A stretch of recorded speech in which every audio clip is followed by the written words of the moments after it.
In the long, sprawling history of the Star Wars galaxy, one name stands above the rest, a name that inspires both awe and fear. Revan, born in 3994, during a period of rising tension across the Republic, this Force-sensitive child emerged from the distant reaches of the Outer Rim. His discovery would mark the beginning of one of the most legendary and influential stories the galaxy would ever know. The Jedi Order quickly recognized his strong connection to the Force and brought him into their ranks for training. Master Kriya would later claim to be Revan's first teacher, though that was only the beginning of his incredible education. Under some of the most revered Jedi Masters at the prestigious Jedi Temple on Koa, USAN. It was there, amid the towering spires of the Republic capital, that Revan began his training in earnest. He soon met another student, Alec, and the two formed an immediate and powerful bond. Together, they challenged and supported one another, pushing each other as their skills and abilities grew. Their training eventually took them between Coruscant and the tranquil Jedi Enclave on Dantooine, where they continued to stand out as exceptional students among their peers. The Twi'lek, Jedi Master Zar Lestin, took a particular interest in Revan's development, noting an intense hunger for knowledge that went far beyond the enthusiasm of most Jedi students. What at first looked like youthful curiosity quickly revealed itself to be something deeper and far more extraordinary, a seemingly insatiable drive to understand the Force in all its dimensions. Under Master Dorak, the Enclave's historian, Revan developed a deep understanding of Jedi history and traditions. The enigmatic Master, Aron Kai, also played a key role in shaping Revan's knowledge of the Force, offering her own unique perspectives. Each of these masters contributed something vital to his growth, though none could quite contain the sheer magnitude of his ambition. Master Vander Tokeri watched Revan's progress with excitement, openly predicting that this remarkable student would one day become a great champion of the Jedi Order. But not everyone was so optimistic. Master Vrook Lamar grew increasingly uneasy as Revan's hunger for knowledge grew unchecked.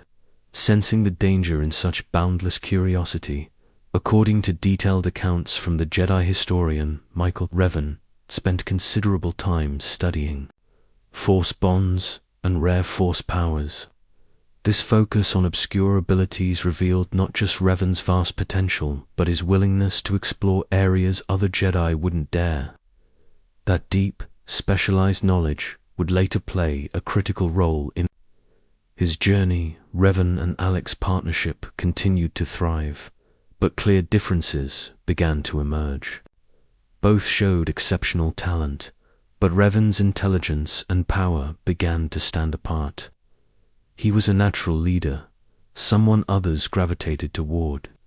Alec, recognizing this, gladly followed his lead. By 3964 BBY, Revan had officially earned the rank of Jedi Knight, a formal acknowledgement of his extraordinary abilities.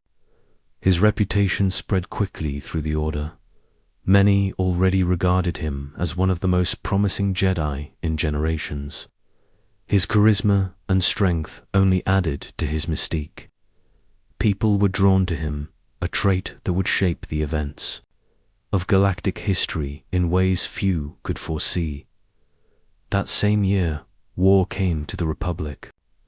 The Mandalorian Neo-Crusaders launched a massive invasion into Republic space, striking deep into the Outer Rim. Worlds fell, civilians died, and yet the Jedi Council chose to remain on the sidelines, watching and waiting. But one young Jedi Knight, Revan, refused to stand by while innocent people suffered. He began passionately urging the Jedi Order to take action, arguing that they had a moral duty to help the Republic defend itself. His fiery speeches gained traction, not just within the Order, but across the Republic at large. The media took notice and soon began calling him the Jedi Crusader. Alec was the first to join Revan's cause, and others followed, drawn by his conviction and charisma. Those who rallied to him began calling him Master out of respect, even though he held no formal leadership position. As reports of atrocities mounted, Revan's following grew. He decided to take matters into his own hands, leading a group of Jedi volunteers to the front lines. His first stop was the planet Terrace, where he hoped to convince local Jedi to join his movement. But the Tari's Jedi refused. Still determined, Revan left most of his followers, including Alec, on the planet Surya, while he personally investigated Mandalorian activity on Anderon and its moon, Dun. But while he was away, disaster struck. The Jedi he'd left behind walked into a Mandalorian ambush. Many were taken prisoner. Revan returned to Coruscant and presented his findings to the Jedi Council. But even in the face of growing evidence, they refused to authorize a full-scale intervention. They did, however, give Revan permission to rescue the captured Jedi, despite the Council's reluctance. Revan's popularity continued to soar. The media now painted him as a heroic crusader defying an out-of-touch Jedi Council. They began referring to his followers as the Revanchists, a name that soon shortened to simply the Revanchist.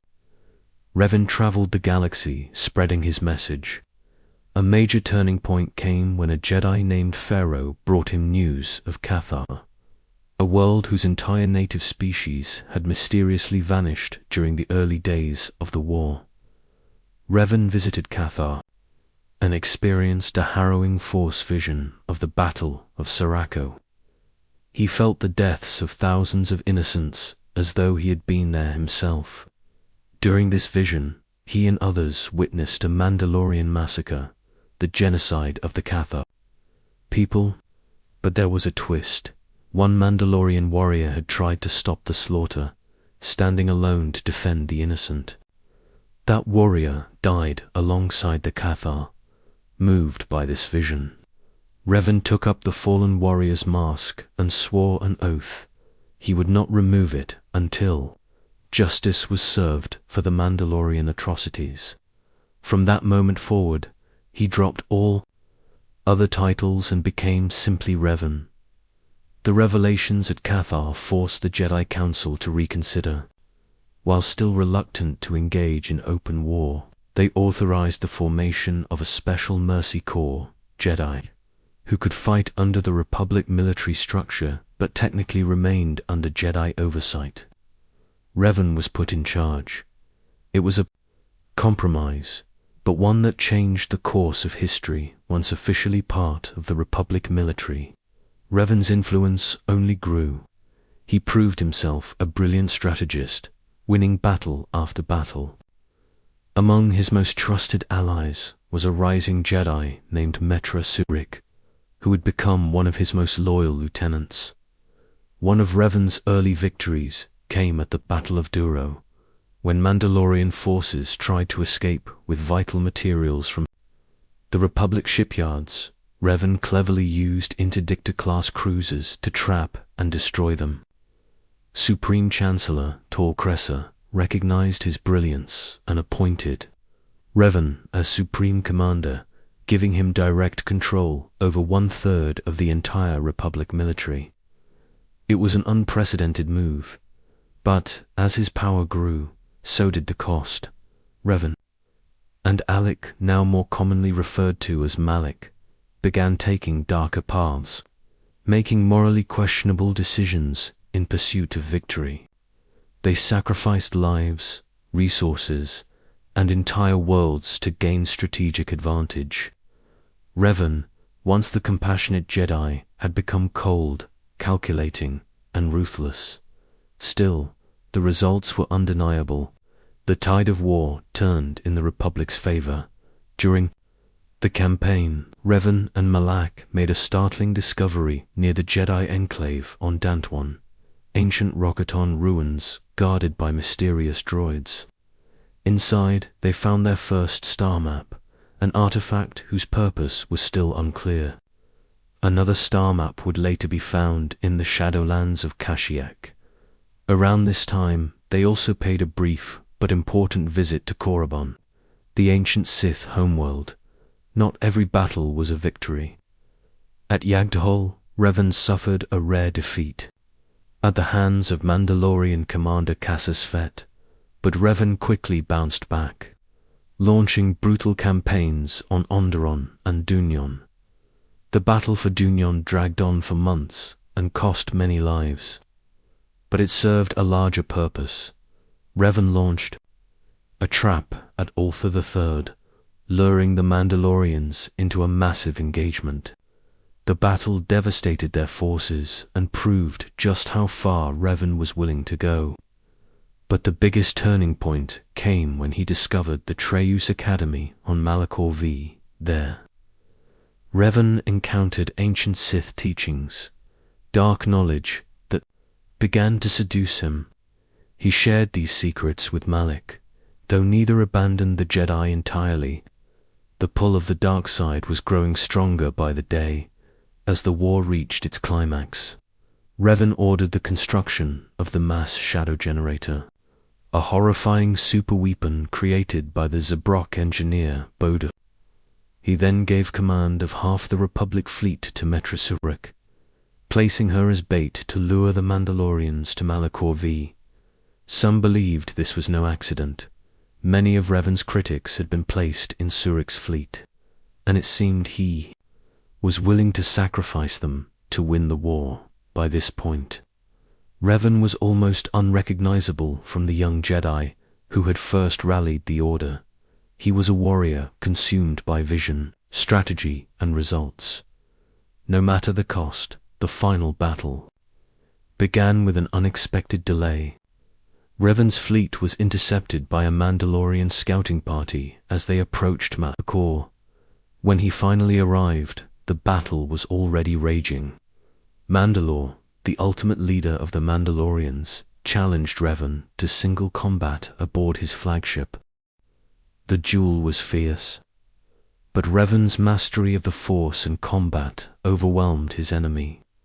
As Mandalore lay dying, he revealed the war had been part of a larger manipulation. A red-skinned Sith had approached him years earlier, encouraging him to start the war to uncover an ancient tomb on the Ice World. Revan Mandalore gave Revan the coordinates before dying. Revan took Mandalore's mask, a symbolic act with lasting consequences. Without the mask, no new Mandalore could be named, ensuring the clans would remain divided. Back at Malachor V, Metra Surik, following Revan's orders, activated the mass shadow generator. Revan's ship stayed outside the blast radius, allowing him to witness the horror unfold. A massive gravitational vortex ripped through space, dragging ships down into the planet's surface. The planet itself shattered. Thousands died instantly. It was over. The surviving Mandalorians surrendered unconditionally. Revan's terms were brutal. They were forced to destroy their war droids, surrender their armor, and disband. Many turned to bounty hunting just to survive in the aftermath. Revan constructed the assassin droid HK-47, inspired by the devastation of Malachor. He wanted a surgical weapon, one that could eliminate threats with precision, not genocide. Metra Surik, devastated by the horrors she had witnessed, cut herself off from the Force. The Council summoned her for judgment, and she complied. But Revan and Malak had other plans. Malak suggested killing Surik to protect their secrets. Revan refused, saying she was already dead, her severance from the Force making her no threat. Taking only Malak, Revan traveled to Revan and uncovered the tomb of Dramath II. Inside, they found a datachron, confirming Mandalore's story and the mention of a mysterious world called Nathema.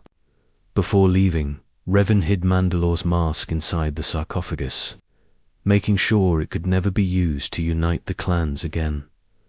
The war was over, but the path ahead and the secrets Revan uncovered would change everything. The true enemy had yet to reveal itself, and Revan's next choices would decide the fate of the galaxy. They carried with them knowledge that would eventually lead them into darkness, leaving behind the ruins of one civilization as they unknowingly prepared to challenge another. In the aftermath of their victory over the Mandalorians, Revan and Malak embarked on a journey that would change everything. Armed with the knowledge gleaned from Mandalore's dying confession, the two Jedi set out to uncover the truth behind the mysterious Sith manipulation that had fueled the Mandalorian Wars. Their search took them deep into the remote Chan sector, to the eerie and lifeless world of Nathema.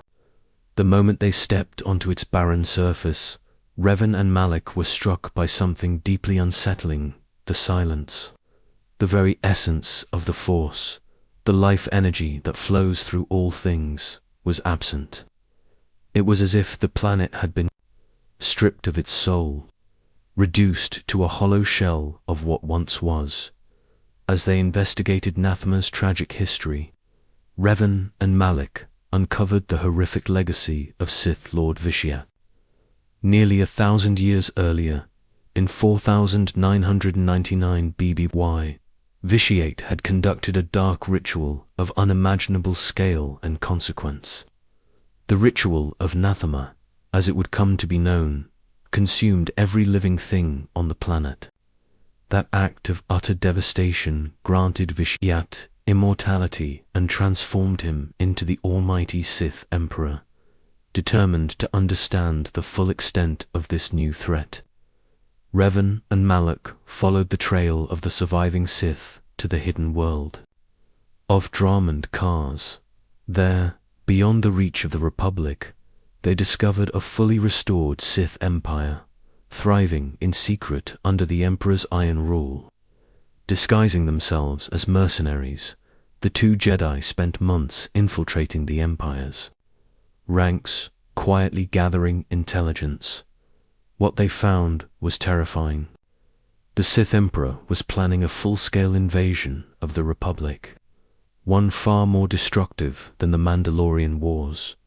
Believing themselves strong enough to stop this on their own, Revan and Malak plotted to confront the Emperor directly. They even received help from an Imperial guard named Yari, who claimed to oppose the Emperor and offered to smuggle them into his inner sanctum. But it was a trap. What they didn't realize was that the Imperial Guard's loyalty to the Emperor was absolute, cemented through dark rituals and unbreakable oaths. As they reached the Emperor's throne room, they came face to face with a being of power beyond comprehension. The Emperor had known of their presence from the beginning and allowed them to believe they were operating in secret. In a display of overwhelming force, mastery, the Emperor dominated their minds, twisting their will and bending their purpose. The heroes who had once defied the Jedi Council now became pawns of a far darker master. In a perverse ceremony, he anointed them Darth Revan and Darth Malak, naming Revan the new Dark Lord of the Sith and sending them back to Republic space as the vanguard of his grand invasion. Their mission centered around a mythical relic of unimaginable power, the Starforge. This ancient space station had the ability to produce endless fleets and armies. Revan and Malak were to locate the forge, harness its capabilities, and unleash the Emperor's will upon the galaxy. So began a pilgrimage. Across the galaxy, Revan and Malak retraced their steps to Dantooine and Kashyyyk, then to Manon, Tatooine, and finally Korriban. They sought the ancient star maps that would guide them to the Starforge's location. On Korriban, the ancestral world of the Sith, Revan plunged into forbidden knowledge, raiding tombs and creating a Sith holocron to record his twisted philosophies that would corrupt many Force users in the generations that followed. But something unexpected happened. As they finally stood before the Starforge, its enormous power radiating around them, a moment of clarity broke through the fog of the Emperor's control. Revan and Malak saw the truth. They weren't masters, only tools. The Emperor had used them, manipulated them, and would discard them just the same in rejecting his control. They achieved a dangerous freedom, but it came at a cost. The darkness he had embedded in them remained. Their ideals were warped. No longer defenders of the Republic, they now believed the galaxy needed a stronger hand. They would be its rulers. With the Starforge in their grasp, Revan and Malak forged their own Sith Empire. The soldiers and officers who had once served under them during the Mandalorian wars now served them again, unwitting pawns in a far more sinister war. They reclaimed Korriban and re-established the Sith Academy, setting the stage for a new chapter in the war between light and dark. But even as they declared themselves free of the Emperor, his influence still lingered, subtly guiding their path. Their campaign of conquest marked the beginning of the Jedi Civil War. Revan's new Sith philosophy shaped by his time in the Mandalorian Wars, and his fall to darkness was ruthless and unforgiving. Power was everything. Mercy, compassion, and loyalty were liabilities. The only loyalty that mattered was to oneself and to the pursuit of power. Revan decreed that only one Dark Lord could exist, no more infighting, no shared power. Malak became his sole apprentice. Revan launched a calculated campaign to reshape the galaxy. His first move was a daring raid on the shipyards of Forest, where his forces seized most of the Republic warships and destroyed the rest. It was a devastating blow to the Republic. Admiral Sul Karath, a brilliant Republic commander, defected and became the supreme commander of Revan's fleet. Though ruthless, Revan showed strategic restraint. He spared infrastructure and economic hubs, understanding that he would need these resources to rule the galaxy in the long term. His plan was a 20-year campaign, slow, methodical, and designed to rebuild the Republic in his image. But Malak grew restless. He saw Revan's restraint as weakness, the last remnants of Jedi sentimentality. Their tension eventually erupted. In a fit of rage, Malak challenged Revan's authority. Revan responded with a brutal lesson. He severed Malak's jaw with a single strike. Malak survived, now forced to wear a metal prosthesis and speak through a machine. It was a physical reminder of his master's power. Revan continued to secure allies. He struck a deal with Chirka Corporation, giving them a trade monopoly in Sith-controlled space in exchange for material support. They even established operations on Korriban in the shadow of the Sith Academy. But Revan's most deadly tool wasn't an army, it was a single assassin droid, HK-47, designed for precision elimination. HK-47 carried out assassinations that destabilized the Republic. He was so successful that Revan commissioned an entire series of HK droids. Still, Revan feared the Starforge's corrupting influence. He understood the danger it posed. In secret, he transported a fragment of the Forge to Nar Shaddaa, where alien slaves eventually came to worship it, and Revan himself, fast divine. Malak saw this hesitation as another sign of weakness. He believed the Forge should be fully exploited for unlimited power. That disagreement would eventually drive him to act. As the Jedi Civil War intensified, Revan's empire grew stronger. More Jedi fell to the dark side, drawn to his charisma and power. It seemed nothing could stop him. But beneath all of it, Revan remained haunted by who he once was, by memories of light, of duty, of honor. That weakness, his empathy, his introspection would be his undoing. The Jedi Council knew this, and so they laid a trap. Using a small Republic fleet as bait, they lured Revan into action. Just as predicted, his forces engaged. But a hidden Jedi strike team, led by Bastila Shan, secretly boarded Revan's flagship. Bastila was a prodigy, gifted in battle meditation, rare force ability that could sway the tide of entire wars.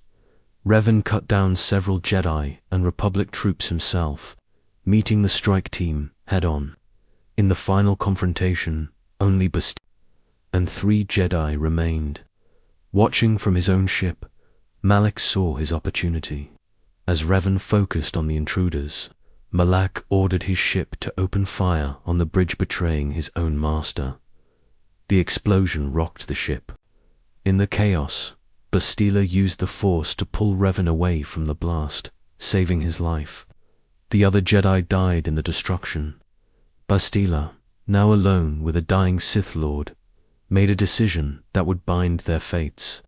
She reached into the Force and preserved Revan's life, creating a bond between them stronger than either could imagine. She brought Revan to the Jedi Council on Dantwan. His body could be healed, but his mind, that was another matter. Facing an unprecedented situation, the Council made a controversial decision. They erased his memory. Revan, once Jedi Knight, once Dark Lord of the Sith, was given a new identity. A loyal Republic soldier from Doralia, Bastila was appointed as his guardian. The Council hoped that, through their bond, she could uncover the secrets behind Malak's seemingly endless fleets. This new Revan was placed aboard the Ender Spire, under Bastila's command. Meanwhile, Darth Malak assumed control of the Sith Empire and began hunting Bastila, herself determined to eliminate the one person who could stand against his rise.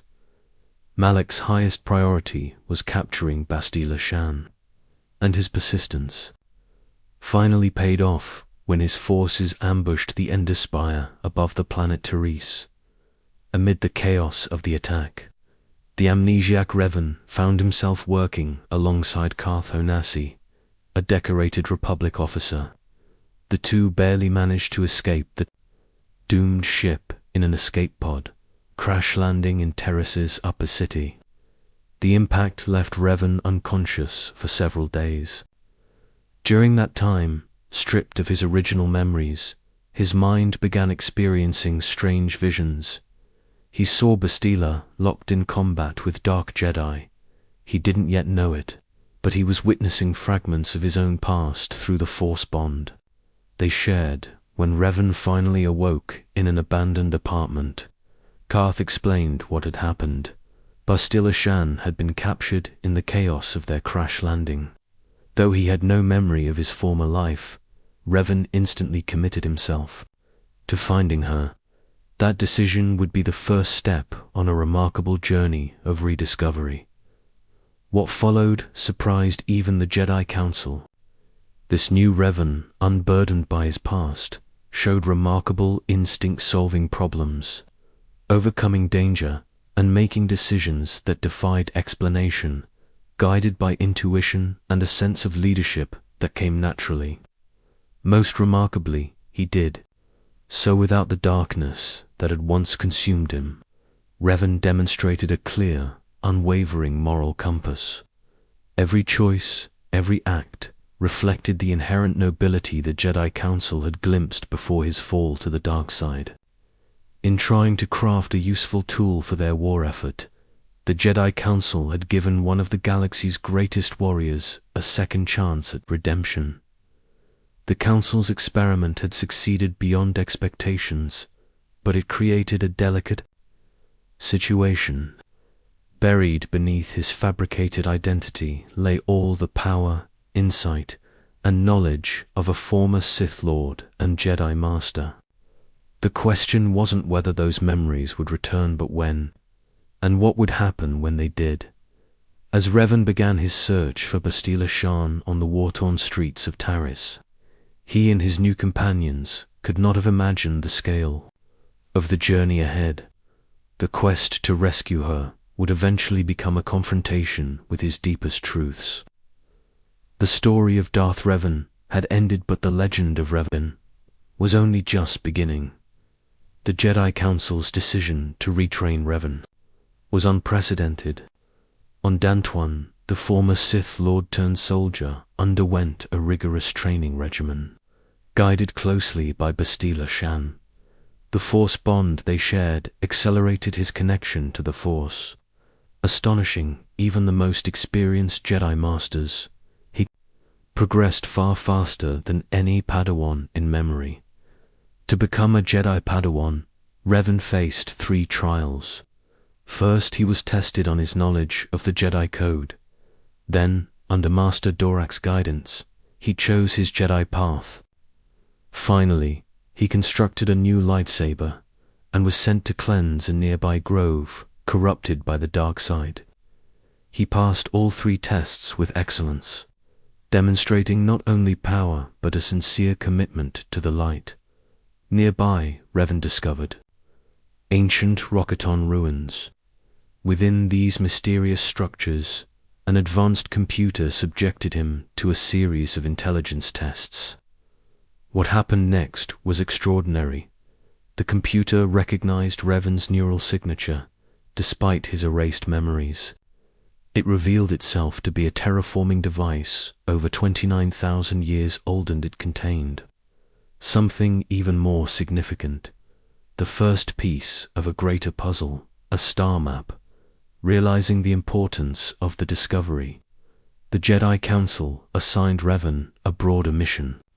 He and Bastila would now hunt down the remaining star maps hidden across the galaxy, each one leading to the legendary Star Forge. Their journey would take them to 4 unique planets: the desert world of Tatooine, the shadowy forests of Kashyyyk, the deep oceans of Monon, and the tomb-ridden valleys of Korriban, the ancient Sith homeworld. As the journey progressed, Revan gathered a diverse crew. Each companion brought something different to the team, and, as the challenges mounted there, bonds would be tested in ways none of them could predict. Still, Revan's natural leadership guided them through every danger. Everything changed aboard the Leviathan, the flagship of Admiral Saul Karath. Captured and separated from their crew, Revan, Bastila, and Karth endured brutal interrogation. During their imprisonment, they learned terrible news. Darth Malak had destroyed the Jedi enclave on Dantooine in a show of overwhelming force, with help from their allies. They escaped their cells, but freedom came at a terrible price. Malak himself confronted them, and in that fateful moment, the truth was revealed. Revan was the former Dark Lord of the Sith. Bastila confirmed it, how she had saved his life and how the Jedi Council had erased his identity. The weight of this revelation shook everything. Before anyone could react, Bastila sacrificed herself, staying behind to fight Malak and allow the others to escape. The fallout was immediate. The revelation threatened to tear the crew apart, but one by one they chose to stay. Mission Vow accepted Revan without question. Zolber, bound by his life debt, remained loyal. Canderous Ordo honored the warrior he had followed into battle. Jolie Bindo revealed he had known the truth from the start, but had judged Revan on his current choices. HK-47 reactivated its original programming, recognizing Revan as its true master. Even Karth Onasi, deeply shaken, ultimately chose to continue the mission. Now, the search for the Starforge wasn't just a mission, it was a path of redemption. The final coordinates pointed to the unknown Rockaton world of Lihan, hidden deep In the Lon system, the Starforge, a massive space station powered directly by the system's sun, came into view. But before they could reach it, their ship was brought down by a powerful disruptor field, crashing onto the planet's surface. There, they encountered the Rockaton Elders. These ancient beings recognized Revan immediately, speaking of his previous visit to their world.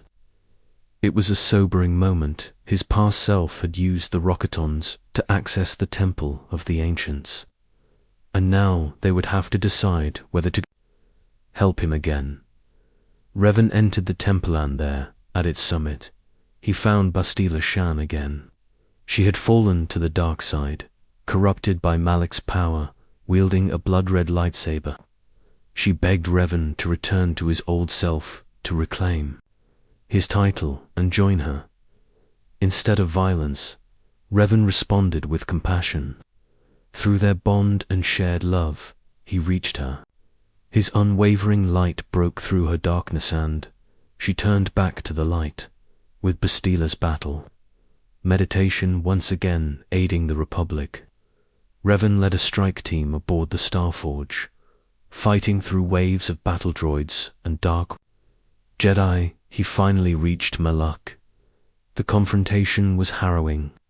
Malak had imprisoned Jedi and drained their life energy to empower himself.